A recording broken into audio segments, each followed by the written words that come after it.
ಮತ್ತು ಇನ್ನೊಬ್ಬರಾಗಿರ್ಬೋದು, ಇವರು ಅತ್ತ ನೋಡ್ತಾ ಇಲ್ಲ. ಅದರಲ್ಲೂ ಜಿ ಟಿ ದೇವೇಗೌಡರಂತೆ ಕೊನೆ ಕೊಂಡಿದ್ದಂಗೆ ಇದ್ದರವರು ಅವರು ಕಳಿಸ್ಕೊಂಡ್ಬಿಟ್ಟಿದ್ದಾರೆ. ಇವತ್ತು ಬೇಡಪ್ಪ ಇವ್ರು ಸಹವಾಸ ಅಂತೇಳಿ ಎಲ್ಲರೂ ಕಹಿ ಅನುಭವ ಆಗ್ಯದ.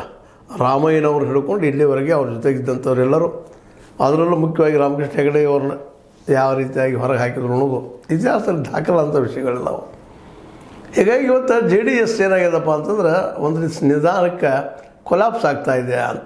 ಮತ್ತು ಅದು ಬೆಳೆಯೋದು ಯಾರಿಗೂ ಬೇಕಾಗಿಲ್ಲ. ಎರಡೂ ರಾಷ್ಟ್ರೀಯ ಪಕ್ಷಗಳಿಗೆ, ಕಾಂಗ್ರೆಸ್ ಆಗಿರ್ಬೋದು ಅಥವಾ BJP ಆಗಿರ್ಬೋದು, ಅದು ಬೆಳೆದು ಸುತಾರಾಮ್ ಬೇಕಾಗಿಲ್ಲ. ಆದ್ರೆ ಈ ಒಂದು ಮೈಸೂರು ಏರಿಯಾದಲ್ಲಿ, ಹಳೆ ಮೈಸೂರು ಏರಿಯಾದಲ್ಲಿ ಅವ್ರು ಹಿಡುತ್ತದೆ ಅಂತ ತಿಳ್ಕೊಂಡ್ರು ಒಕ್ಕಲಿಗರೆಲ್ಲ ಅವ್ರು ಇಟ್ಕೊಳ್ಳೋ ಪ್ರಯತ್ನ ಮಾಡ್ತಾ ಇದ್ದಾರೆ BJPಗರು.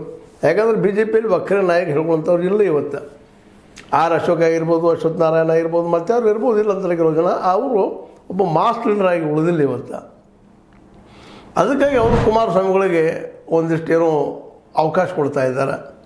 ಅದೇ ಕಾಲಕ್ಕೆ ಕುಮಾರಸ್ವಾಮಿಯವ್ರಿಗೆ ಗೊತ್ತಿದ್ದಲ್ಲ, ದೇವೇಗೌಡರಿಗೆ ಗೊತ್ತು. ದೇವೇಗೌಡರು ಸಹಿತ ಇವತ್ತು ಚಡ್ಪಡಿಸ್ತಾ ಇರಬೇಕು ಹಿಂದುವಾಗ ಏನು ಮಾಡಿಟ್ರಪ್ಪ ಪ್ರಜ್ವಲರ ಮುಖ ಇತ್ತು, ಜನ ನಂಬ್ತಾ ಇದ್ರು. ಆದರೆ ಆದಿದ್ದೇನು ಪ್ರಜ್ವಲ್ ರೇವಣ್ಣವರು ಮತ್ತು ರೇವಣ್ಣಂತೆ ಅವರು ಅದೇ ರೀತಿಯ ಒಂದು ಕೇಸುಗಳನ್ನ ಎದುರಿಸ್ತಾ ಇದ್ದಾರೆ.